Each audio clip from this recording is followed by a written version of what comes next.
UP में सरकारी स्कूलों की शिक्षा का स्तर क्यों खराब है? इसका सबसे बड़ा कारण है वहाँ की टीचर्स। अभी वहाँ पे टीचर्स के लिए एक हाल ही में रूल आया कि भाई आप आकर के बायोमेट्रिक अटेंडेंस देंगे, आप अपनी अटेंडेंस लगाएंगे कि आप आए या नहीं आए स्कूल में।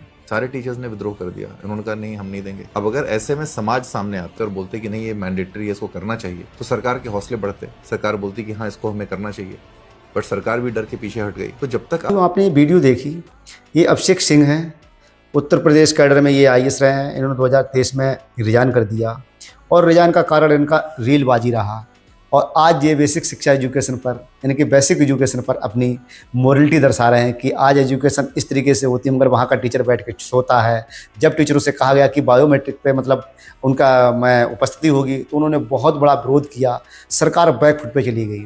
साथियों, इनके बारे में मैं बताऊं कि ये जो आईएएस बने हैं ये बिल्कुल फर्जी सर्टिफिकेट से बने थे, वो भी डिसेबिलिटी, यानी कि लोकोमोटर डिसेबिलिटी थी, वो फर्जी था। इसीलिए इन्होंने रिजाइन कर दिया। जब पूजा खेरकर का मामला आया तो इनका भी मामला संज्ञान में आया कि जो व्यक्ति डिसेबल हो, वो डांस करता हो, क्रिकेट खेलता हो, वॉलीबॉल, फुटबॉल सब खेलता हो, ये कहाँ से आ गया? ऐसी डिसेबिलिटी कौन सी थी जो बहुत ही जल्दी सही हो गई?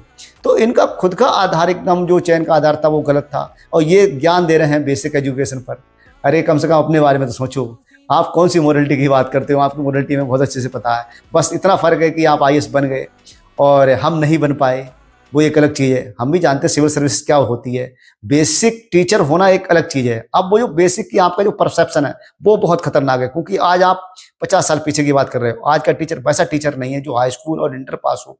अब टीचर क्वालिफाई है, कई परीक्षा के पास करके आ रहा है और वो अपने कर्तव्य जानता है भली भांति से, मेरे क्या कर्तव्य है, और जनता के प्रति वो अपनी जवाबदेही को भी जानता है।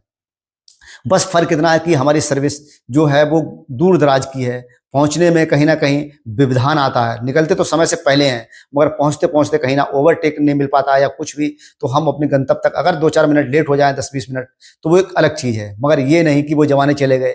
अब मानव संपदा पे हर काम होता है, अटेंडेंस भी होती है। और अटेंडेंस अब ये नहीं है कि मैनुअल अटेंडेंस हो, क्योंकि सब कुछ आपका छुट्टी से लेकर हर चीज़। और टीचर के लिए इतने काम है एक्स्ट्रा, एक के पढ़ाना एक उसका अब तो गौड़ काम हो गया है। एक्स्ट्रा काम उससे इतने कराए जा रहे हैं कि उसको बंधुआ मजदूर बना के रख दिया। शायद आपको नहीं पता होगा, क्योंकि आपने एक धारणा बना ली है, वो बहुत गलत धारणा है। ये धारणा आप जरा त्यागिए। और आप कैसे आईएएस रहे हो, मुझे तो आपको मतलब सोच पे लग रहा है कि आप टीचरों पर सीधे ब्लेम कर रहे हो कि अब सरकार बैकफुट पर चलेगी। सरकार बैकफुट पर नहीं गई। सरकार ने सोचा कि हाँ वाकई स्थिति धरातल पर कुछ और है। बाकी मैं बस इतना ही कहूँगा। धन्यवाद।